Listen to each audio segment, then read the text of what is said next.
DPR, ini kantor rakyat. Kita komitmen. Iya ke polisi. Kami akan hadirkan Kapolres pertemuan dengan kami DPR. Tidak dan sudah membungkam demokrasi. Ini tidak boleh praktek kolonialisasi masih dilancarkan di Papua untuk menghabiskan. Itu sudah salah satu salah besar. Mari kemari.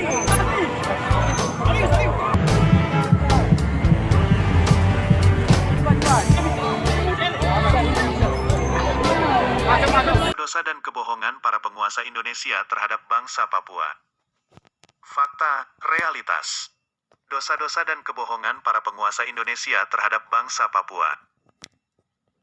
Sampai kapan penguasa Indonesia berhenti berbohong kepada bangsa Papua, masyarakat Indonesia dan internasional?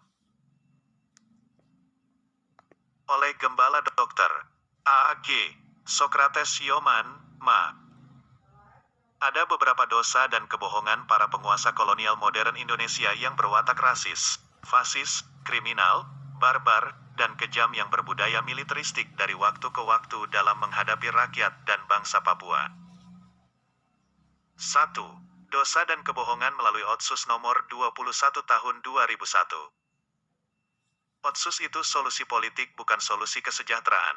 Karena ketika rakyat dan bangsa Papua menyatakan keluar dari Indonesia untuk berdiri sebagai bangsa merdeka dan berdaulat, maka Otsus nomor 21 tahun 2001 lahir sebagai win-win solution antar Papua Indonesia.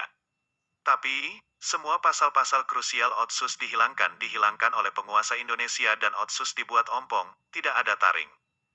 Dan juga, dalam era otonomi khusus basis militer meningkat dan diikuti pelanggaran HAM juga meningkat. Karena itu otonomi khusus dinyatakan gagal total dari rakyat Papua sebagai pihak koran, rakyat Indonesia dan komunitas global. Otsus nomor 21 tahun 2001 dibuat tidak ada taring dan gigi melalui Otsus Jilid 2 yang rasis dan fasis dengan UU nomor 2 tahun 2021. Kejahatan Indonesia sebagai bangsa kolonial Firaun modern benar-benar terlihat dari Otsus Jilid 2 ini. 2. Dosa dan kebohongan melalui AP 4B. Dr. Haji Susilo Bambang Yudhoyono mengeluarkan PP Presiden RI nomor 65 tahun 2011 tentang percepatan pembangunan Provinsi Papua dan Provinsi Papua Barat, UP4B, tertanggal 20 September tahun 2011. Dan Letnan Jenderal Bambang Darmono dipercayakan sebagai Ketua AP4B. Pertanyaannya ialah, mengapa Presiden mengeluarkan PP Presiden RI nomor 65 tahun 2011 tentang AP4B? Jawaban dari pertanyaan ini, pada tahun 2011 suara yang menyatakan tentang kegagalan pelaksanaan otonomi khusus di Papua begitu nyaring dan meningkat tajam serta dukungan untuk dialog antara Papua Indonesia signifikan datang dari rakyat Papua, Indonesia, dan negara-negara asing pendukung pelaksanaan Otsus di Papua, termasuk Amerika Serikat, Uni Eropa, dan PBB. Bahkan Menteri Luar Negeri Amerika Serikat, Ibu Hillary Clinton mendukung dialog damai antara Papua Indonesia.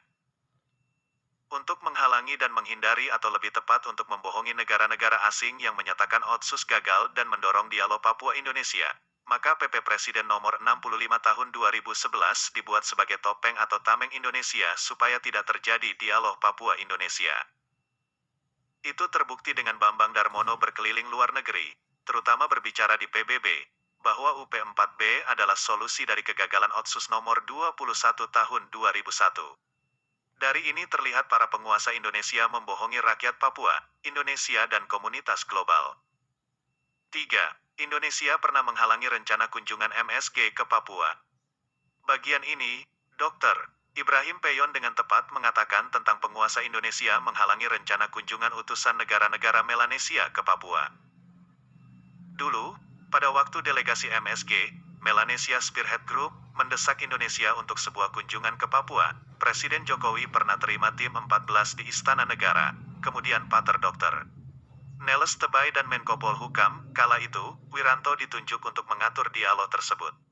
Tujuannya adalah untuk menghalangi kunjungan delegasi MSG ke Papua, dan akhirnya dialog itu tidak jalan hingga akhir hidup almarhum Dr. Neles. Pater dan timnya telah berjuang dan berusaha keras namun tidak ada niat baik Indonesia atas agenda tersebut. Ini menunjukkan kebohongan, dan akal-akalan Indonesia untuk hambat agenda kunjungan MSG dan PIF ke Papua. Kini pola yang sama sedang mengulang kembali. 4. Komnas HAM RI, Dialog Indonesia dengan OPM. Komnas HAM didirikan oleh negara dan dibiayai oleh negara dan milik negara dan kerja untuk kepentingan negara. Karena itu, tidak layak menjadi mediator untuk dialog damai Papua Indonesia dalam upaya penyelesaian akar sejarah konflik yang kronis hampir lebih dari 6 dekade sejak tanggal 19 Desember tahun 1961.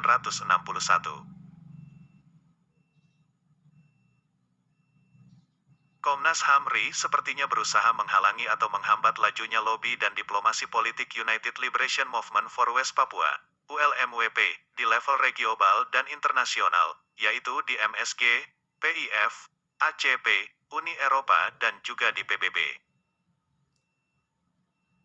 Arah Komnas HAM RI mudah dibaca, yaitu untuk mereduksi perjuangan ULMWP di level global yang sudah mendapat simpati dan dukungan dari komunitas internasional dan juga menghalangi kunjungan Komisi HAM PBB. Sepertinya Komnas HAM ditugaskan untuk menghalangi desakan negara-negara rumpun Melanesia, MSG, negara-negara Kepulauan Pasifik, PIF, negara-negara Afrika, Caribbean, Pasifik, ACP, terdiri dari 79 negara dan Uni Eropa yang terdiri dari 27 negara, termasuk di dalamnya Belanda negara bekas penjajah Indonesia dan Inggris mendesak Indonesia untuk membuka akses Komisi HAM PBB berkunjung ke Papua. Dan juga menghalangi desakan 3 pakar hak asasi manusia, HAM, PBB, yaitu Francisco Cali Tezai, Maurice Titbol Bins, Cecilia Jimenez Demay mendesak Indonesia untuk Komisi HAM PBB berkunjung ke Papua. Dewan Gereja Papua, WPCC, melalui moderator, PDT. Dr. Benny Gie menyatakan, Dewan Gereja Papua curiga dan ada udang di balik batu. 1. Mengapa Komnas HAM kunjungan ke Wamena secara diam-diam?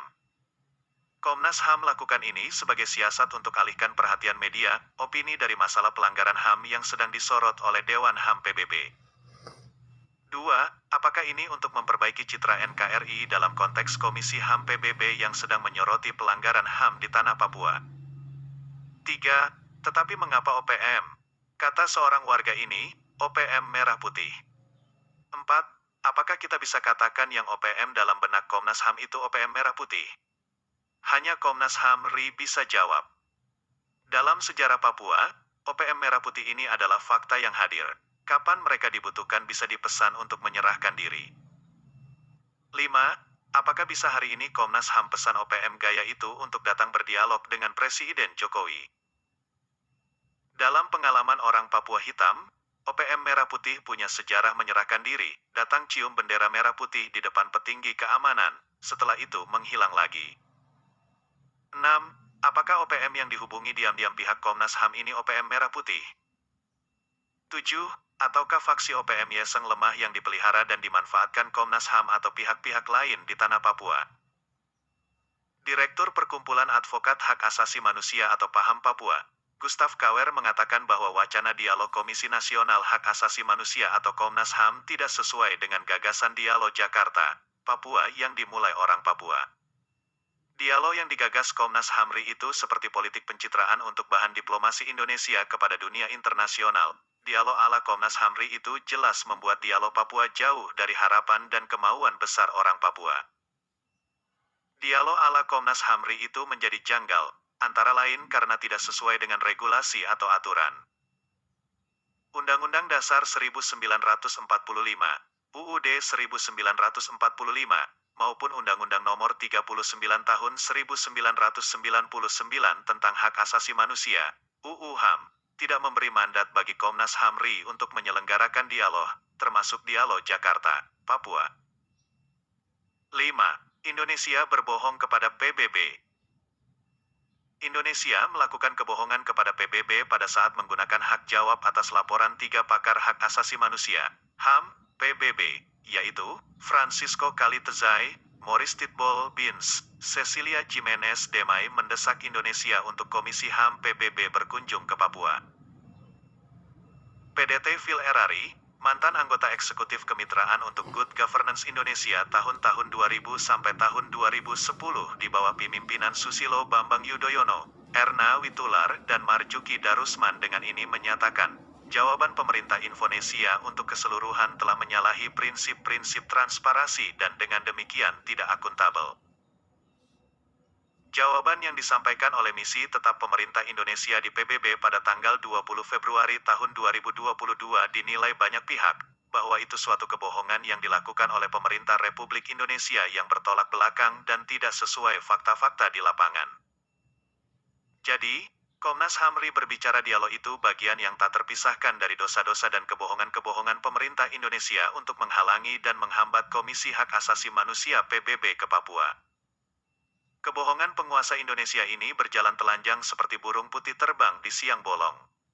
Indonesia tidak akan mengubah matahari menjadi bulan, atau bintang-bintang tidak akan digantikan dengan matahari dan bulan.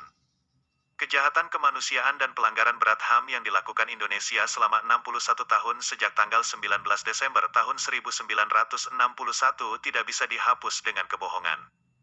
Mata Tuhan tertuju kepada kita semua.